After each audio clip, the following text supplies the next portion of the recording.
Good morning, everybody. This is Robert Newland. Let's wait 1 or 2 minutes before we officially begin. Thank you for being here.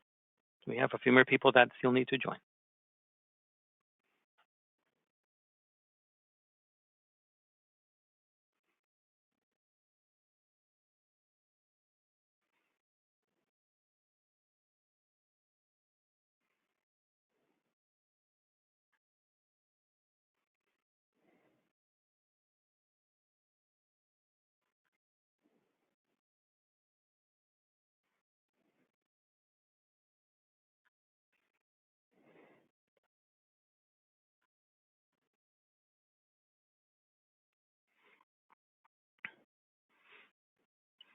All right, let's begin. I'm sure that other people will continue to join as we continue, but it's already 3 minutes after 11, and I don't want to abuse your time. So thank you for being here. Today's podcast, CEO Perspective, Aligning Talent with Strategy. This is what would be a series of podcasts called Decoding the Human with Robert Newland, and our guest today is Mike Shaver, the CEO of Children's Home Society of Florida. A couple of housekeeping things before we begin. This webinar is being recorded and is going to be available to you afterwards. We'll send you an email once the link has been prepared. Also, you can type in your questions where it says questions. Let me know if you have an issue doing that. If you are unable to send questions via the questions tab, you can email me at robert@newlandcpi.com, robert@newlandcpi.com. All right.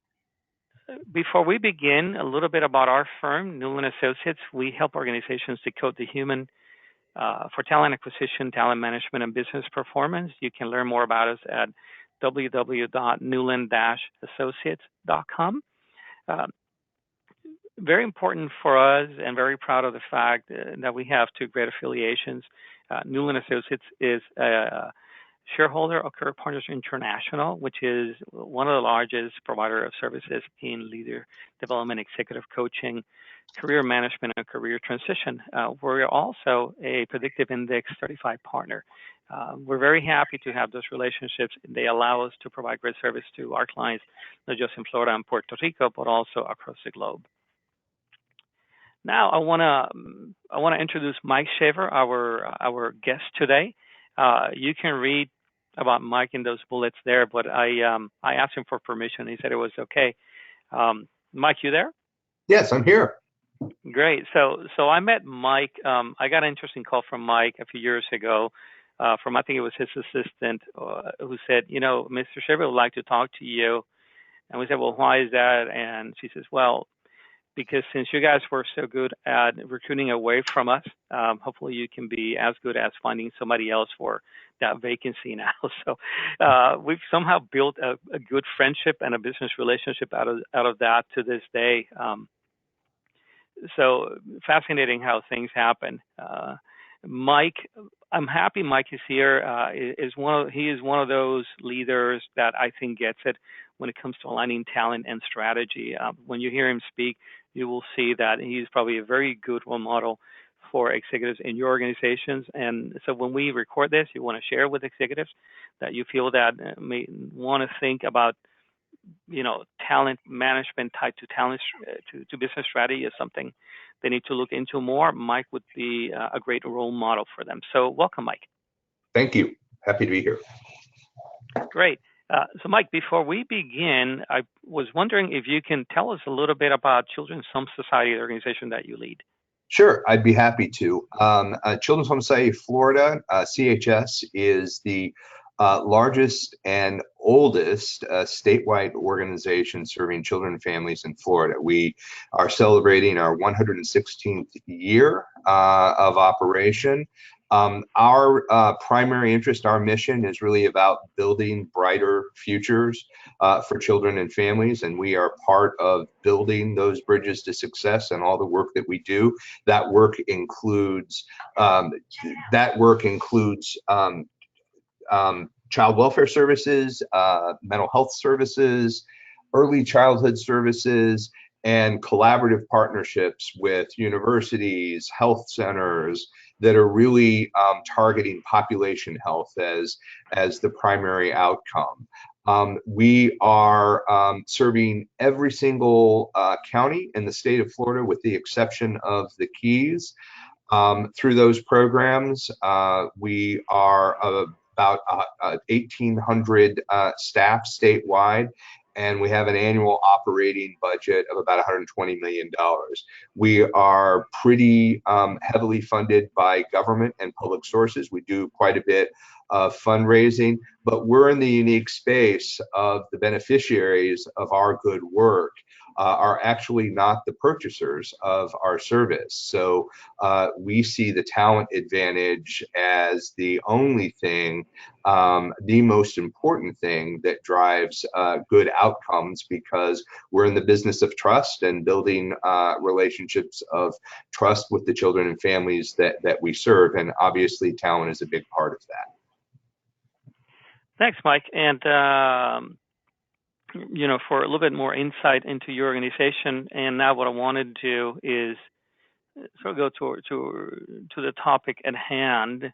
And I first wanted to ask you, in your view, what is the relevance of aligning talent and strategy versus the traditional, people, that's just, an HR thing?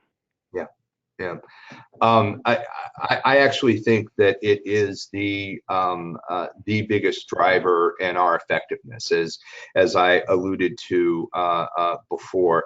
I think that we have come to understand as an organization that we are only as effective in achieving our mission, changing life trajectories for vulnerable children and families, if we have the right people in the right seats. And if we are not attentive to that, if we don't understand what those competencies are, not just in terms of the basic job proficiencies, but also where it's relevant, their ability to lead, where it's relevant, their ability to connect quickly with people, where it's relevant with their ability to manage the more detailed tasks. If we're not attentive to those things, it creates enormous challenges for us as an organization. And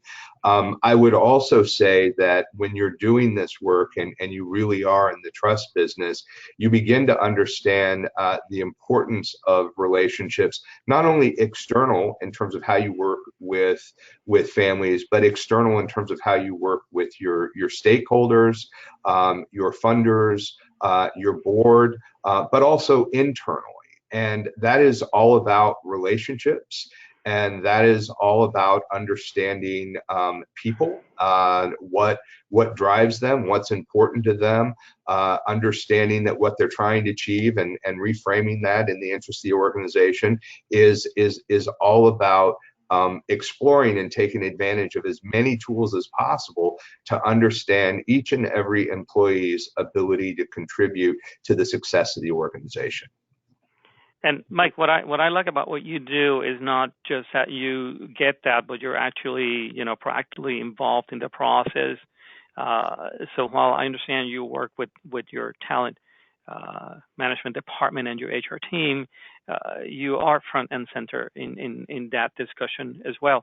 And as you do that, I know that, and part of today's discussion is how you use Predictive Index to help you align talent and strategy. So before I ask you a little bit more about that, I do want to share with people a little bit about what Predictive Index does on the assessment side, so that when you have the conversation, they can get a better sense of what you're talking about. Does that make sense? That makes perfect sense. Yep. Okay, great. So the Predictive Index works on these fundamentals. Humans have basic drives. For example, they drive to survive, which create needs, which maybe in the case of the drive to survive, they need to eat. Now, the behaviors can be different. For example, some people may end up going to a Starbucks, others, I don't know, maybe to a Burger King. There are 4 basic behavioral drives: dominance, extroversion, patience, and formality. We call them the A, the B, the C, and the D. And the reason for that is basically because the predictive index is in 60 plus languages. So dominance wouldn't always be a D in other languages. Let's go over them real quick so we can get back to Mike. The first one is dominance and the need. If you're a high, what we call a high volume or to the right A, you want to put your mark on the idea. If you're a low A, you're more the collaborative type. And there's no right or wrong. It's just a different style, if you will. That turns into behavior. So if you're a high A to the right, you're going to be more determined or forceful. And then the lower the volume, you'll be more supportive or deferential. If you look at extroversion, are you going to be the type that wants to and feels the need to work through with others, or you're going to be more of the reflective, introspective type? Again, two very different behaviors, and depending on where you are on the spectrum, it gets manifested more or less. Patience is the next one. And in this one, you're talking about if you're a high C or high patience, you want to work in things that are familiar to you, that give you more comfort in that sense. If you're a low C, you're more into multitasking. You want pace. You want a lot of pace. You want change. If not, you probably get bored to death. And then if we look at formality or D, a high D or to the right is somebody that prefers to work around, structure and rules. And if you're lower or to the left, rules can turn into general guidelines. Or if you're really low D, it's more like what rules, right? So these four factors really determine your behavioral DNA. And there's no right or wrong. There's just different types of patterns. So if you look in here, the dominance, starting from the center to the right, you're going to see that is about a 0.5 sigma volume. If you look at extraversion, which is the next line, it's about a +2 sigma volume.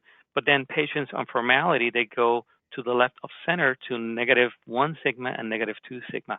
And this is not going to be a class on predictive index, but just to give you an idea, if you do that, then you're able to then get a pattern.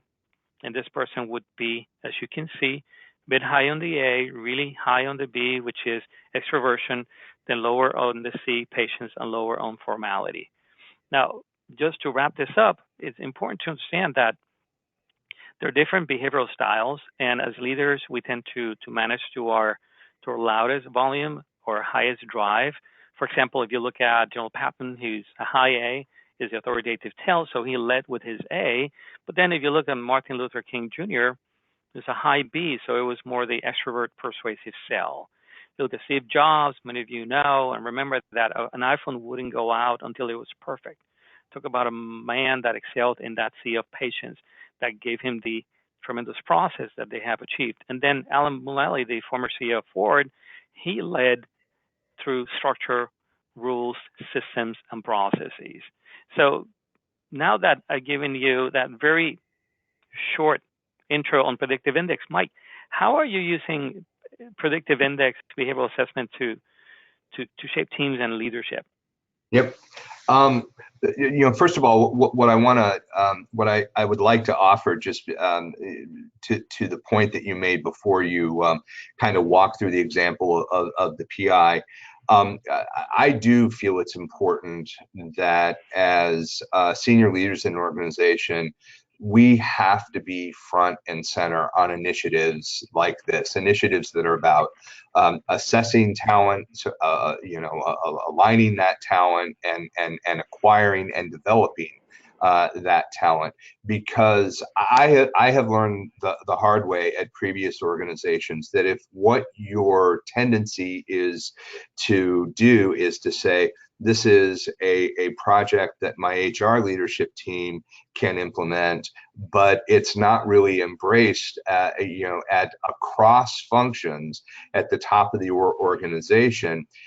It has the instant perception is that there's a shelf life, and I will say that to any executive that I talk to that says, yeah, we're interested, but we're a little busy. But that is one of the things that I have found that's a real turner in organizational culture, is that they see that the leaders embrace this and see this as a tool. So we stepped into this work here at Children's Home Society of Florida, having been through lots of other assessment tools that predated me. I did detect a little bit of initiative assessment fatigue, but that was another reason that I wanted to put this front and centered, because when I was talking to the senior leadership team, I said, look, any of us in the room understand that what we invariably spend 70% of our time doing is managing people and relationships, both on the problem side and on the opportunity side. And if our tool set doesn't include something that gives us insights, just a little more insight than someone saying, I'm a perfectionist, I'm impatient, I have to think out, I have to talk out loud in order to think. I mean, something beyond that, to see how these factors come together to assess someone's ability to innovate versus communicate, someone's ability to be introspective and reflective versus their ability to be action oriented. If you don't have a way to ground that and understand that it's really in the tapestry of these strengths and differences that we get things done as an organization, then you really kind of have people flying blind and people saying, you know what, I can't stand to work with Mike because on any project he is going to fill all the empty airtime with words, and it just drives me crazy because I want to get something done.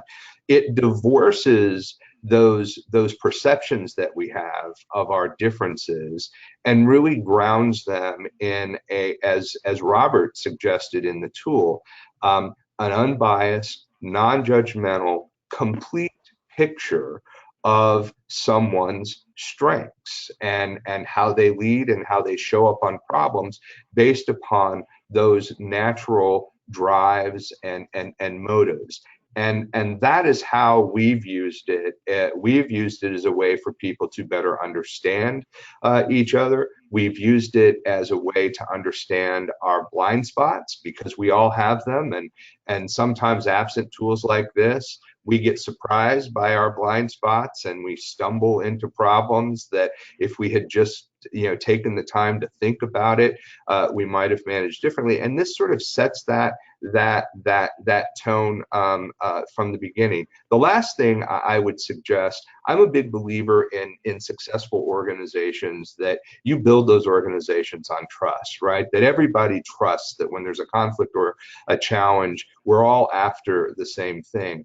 And I really do find that these kind of assessment tools that help you understand the richness of your colleagues, your coworkers, the people you lead, the people who are your leaders, it builds that kind of trust. It depersonalizes some of the interactions we have, and instead reframes it as, hey, what do they bring to the table that I don't, and how can that be helpful in our achieving these things? And that's kind of the introduction that we started at the very top of the organization and cascaded down as why this kind of an assessment tool is valuable for leaders, valuable for individual contributors, valuable for everybody in between. Let me ask you this. I mean, there is the Mike that has the more scientific approach to talent and aligning talent to business strategy, and then probably there was a Mike before he became aware of these tools. What kind of an edge do you think you get knowing what you know now using these tools versus before as a leader? Yeah. I would say in two areas. Let me start first with, in terms of my hiring and my promotion decisions that I've made. If I were to talk about the Mike who kind of did that purely off of instinct and the reaction, in the room, or my lived experience with someone, I would find myself often promoting or hiring with almost going in and thinking to myself, yeah, I want to see all of these things, so that any variation from that could make me instantly dismiss and not really better understand what overall contributions a particular candidate could make, again, whether a promotion or a hiring opportunity. But it also had a tendency for me to see what I was looking for in folks, because I was absent anything. I could often be, it could be the resume that would be a driver. And I'm not saying that resumes aren't important, but I'm sure we have all had the experience of the person in the resume, the person who shows up in the interview, and then the person who shows up for the job can often be a different person entirely.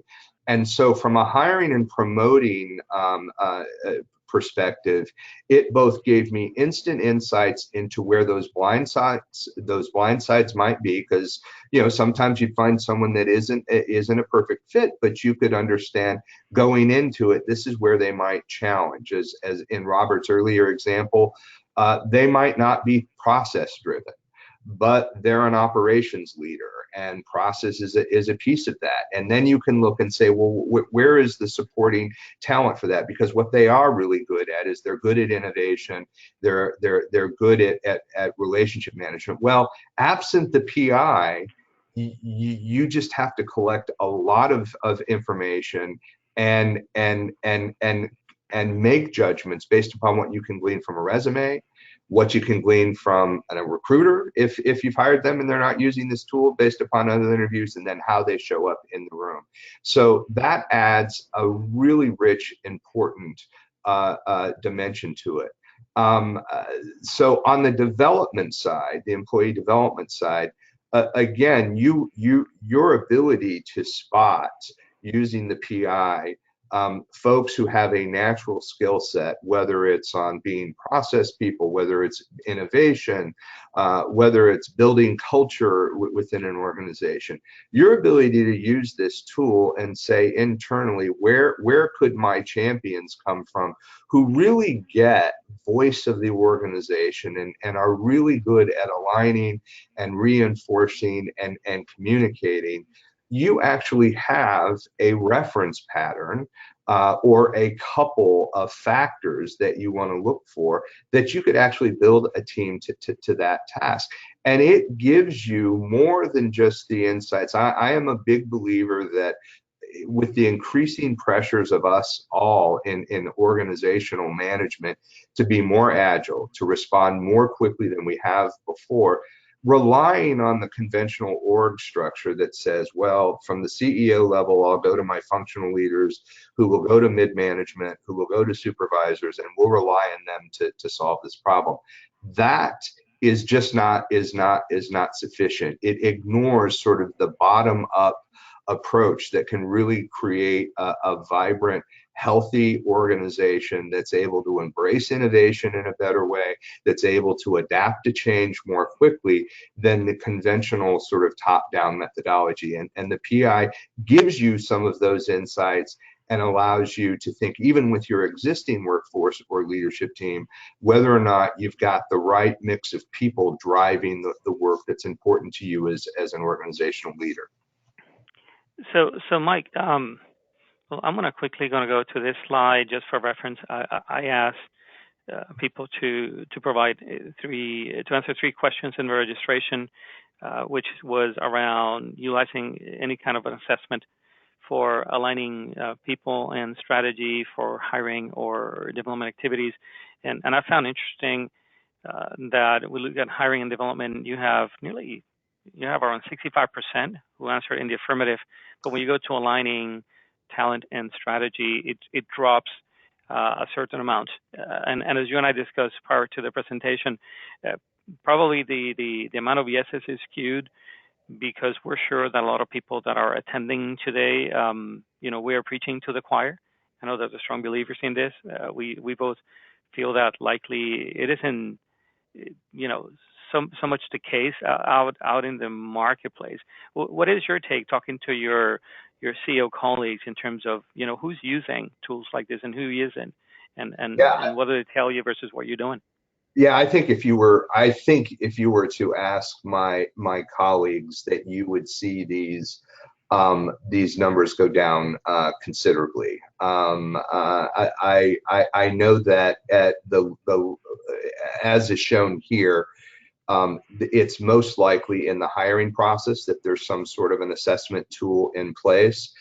But I will say the number drops dramatically on both the alignment, like fit for the position, specific to role, probably drops down to half of that. And then I would say by far the smallest um, um, uh, category is the use of these tools in development, in employee development and coaching, which is probably, again, half of what you see in terms of those using it to align. So I think your observation that the fact that we're talking to so many HR professionals for whom this is their meat and potatoes and their lifeblood, they've got a broader sense of these tools than I think most executives, CEOs in particular, are embracing, at least from my experience in my sector. So we, based on that, we can surmise that HR should rule the world. But aside from that, um, now you've been part of CEO peer groups outside your industry. Obviously, you have plenty of peers within your industry. If you can contrast for us, their feedback around, tools like this and workplace analytics, what you're doing versus what they're doing, is it quite often night and day, or the norm? Um, I do not think it is the norm, and as you suggested, I do have peer groups that are sort of outside the sector, from just across industries, engineering, healthcare, technology. And I think that the typical view is that these tools are out there as a periphery, but not surprising for a lot of them. No one has made the case in terms of return on investment for using these kinds of things. And yeah, you can make an argument in terms of you can better recruit and retain staff. That has an impact on turnover, and we know there's a dollar amount associated with that. But I think what would speak more to these executives, that I just don't think is underutilized, is when I'm sitting at the table, they are mostly talking about people problems. They are talking about senior leaders in their organization who have skills X, Y, and Z, but they're really, really tough on people, and they want to close the door and just get their work done, and they're just stuck. How do they've got all the right technical competencies, but they're not exhibiting the behaviors we want as a leader. And that's where I think the missed opportunity for a lot of executives is, because they think that they're stuck with that, and instead of getting more insight, thinking about a different coaching strategy, and introducing to a particular employee what they might do different using these strategies. And I just think it just takes some persuading for them to start to see this as a tool that makes them more effective as leaders, makes them more self-aware as what they bring to the table as a leader, and then how that plays out in their senior leadership team. And what were some of your challenges, right? When in the organizations that you've led, that you've had this vision around aligning people and strategy as it being one and the same, and not something that happens in the periphery, and then using tools or not. What are the challenges that you encounter with leadership teams that you work with in different organizations to sort of bring this onto the culture of leadership? So the biggest challenge was, first of all, getting leaders to have a little more self-awareness around what some of their natural instincts are in terms of how they tackle the job. So that's kind of where it starts. Is as you know, Robert, taking the PI assessment is a very deceptively simple, straightforward, open-ended tool that it's hard for someone doing it to think about what it's saying about their preferences, their drives, their behaviors. Not so true if many of you are familiar with the Myers-Briggs or some of the other assessments where they're asking situational questions and they're putting you in that context.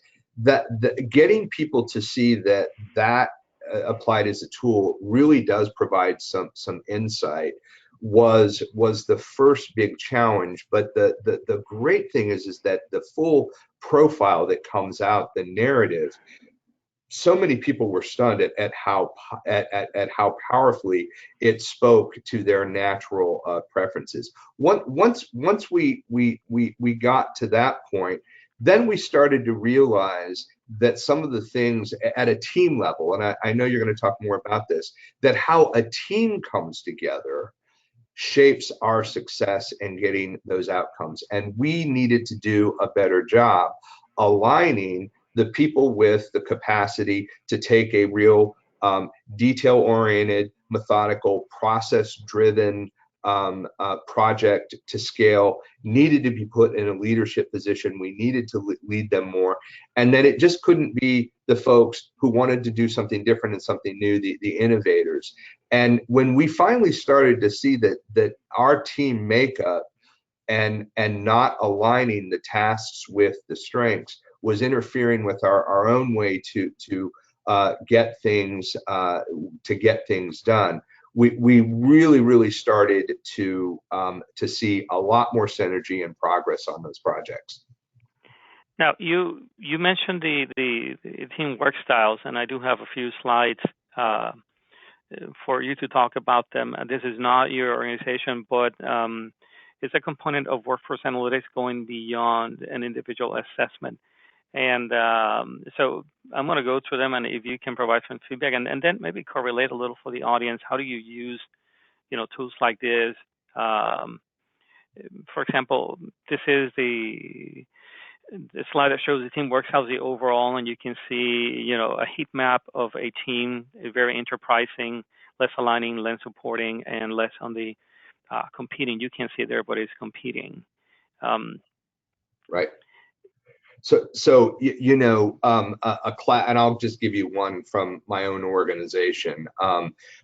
This doesn't really look like our executive team. We're a little more diverse than that, but we recently switched over our accounting and our enterprise risk management package. And that might sound like an enterprising, right? It's going to be new. We want a new financial system. We want new dashboards. We want optics on X, Y, and Z.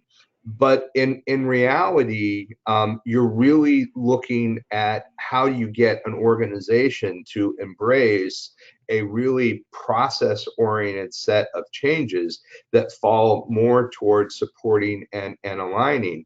And as you can see on this one, this particular team is ready to go. They're ready to embrace something different. But it's also the team, I would argue, that's capable of leaving the folks who do the work in the dust, right? And then looking back and saying, well, wait, we're leading the effort. Why isn't anybody following? Well, because they tend to focus more on forward momentum, and their blind spots are asking, do we have alignment?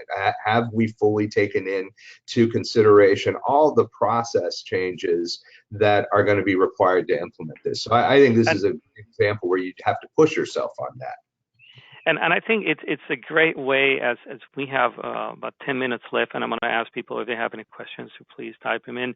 But I think it's a great way to come full circle into how you take a tool and you add a scientific approach to aligning talent and strategy, because what you just mentioned, is a move in your organization, but now you're looking at your team and trying to understand whether that team is best equipped or not to implement something. And as you're going to see in the next slide, this gets broken down from the overall into, you see 3 tabs on top: communication, taking action, and decision making. And now we look at the same team from the perspective of communication.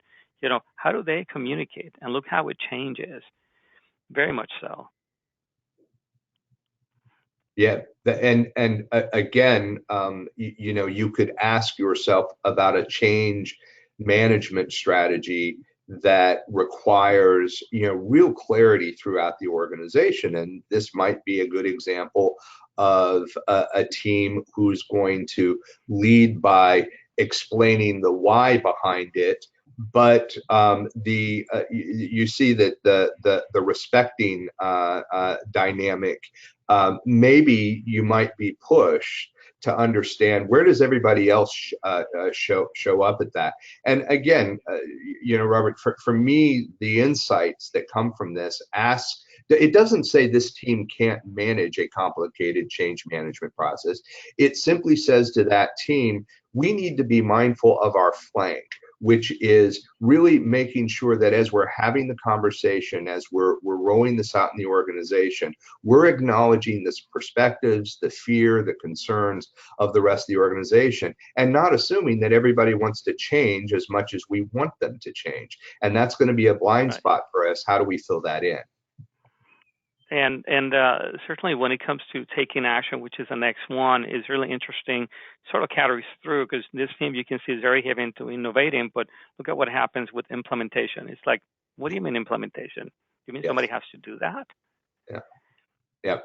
And the classic problem, gung-ho, impatient leaders, both of which are factors that you can see, are dynamics that you can see in those factors. A, dominance, C, patience, could create a really innovative group, but they innovate and they move on, and then someone's got to implement. And in a similar way, you could see that might be a challenge that the group would have to address. You could also argue that as you have churn in your teams, whether it's senior leadership, middle management, or below, you can, through these kinds of tools, as you are interviewing people, you can do a lot of team shaping, and as you go through churn as well, to move a team into a different direction depending on where you're going in the future. That's absolutely right. I think the ability to think about building or even organizing within an organization the right team for the right task. I know of no other assessment tools that give you that do this crosswalk between the business requirements of an organization and the capacity of the staff to match those requirements, so that you can really assemble an innovating team, right? As opposed to a team that's going to be saying, hold on, we can't do that, we haven't fleshed out all the details, and we need to pump the brakes on this. That's just really important. I really can't think of a tool that allows you to do that, and puts these kinds of organizational profiles together. Yeah, and I think, Mike, your organization is a Predictive Index client, and of course, our organization is a certified partner, but I think we're both pretty much in awe of what the tool does, and that's why we like it so much. Here's the last one of those, is decision making, and you can see how this thing makes decisions and the consequences of that. A lot of justifying, which is great. We're not afraid to share, but are we going to goes back to alignment, right?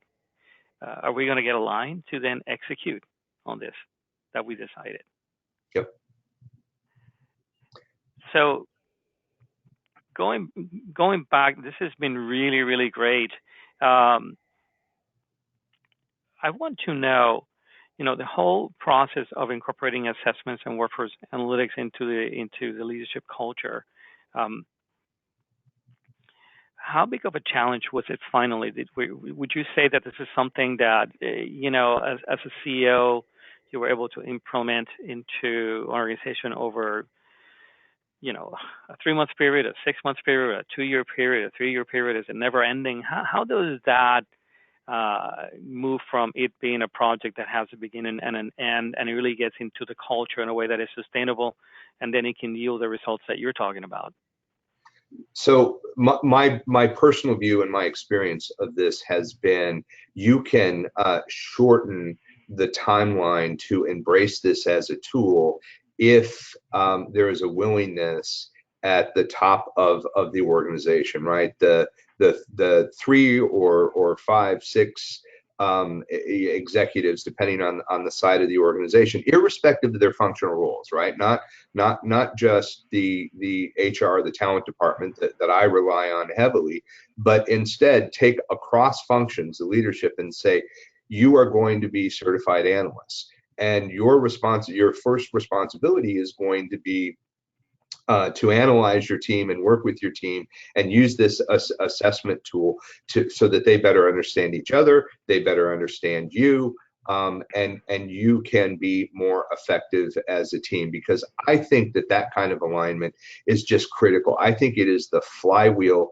of the organization. Now, I have seen, and in fact, when I first tried to implement it at a different organization, I was the COO, but HR reported up to me, and I asked HR to deploy it, and all the certified analysts were going to be in HR, and then we were going to try and take chunk by chunk the organization and do it. And I found that it dragged for 18 months before we shifted gears and moved it to senior executives. That's the first thing, is you really do need organizational champions at the top of the organization who understand it, who know how to utilize it. The good news is that that's not a months-long process to get that competency into your organization.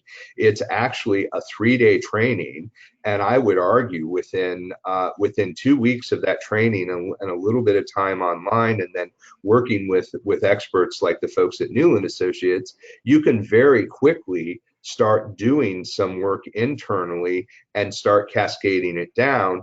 And by that point, you get to the point, I think, that we are into formally our third year actually of having developed it. Now I can walk to a site in South Florida and walk around the room, and supervisors, the supervisory staff, have all posted their reference pattern, their PI pattern, on their office doors, like right below their name, right, with a short description of the reference pattern and what that means to them. So I think it's doable, and I think it's doable quickly, but it really has to be embraced at the top. So Mike, 2 things before we wrap it up. We're almost at 11:45, and I want to be mindful of people's time and other commitments.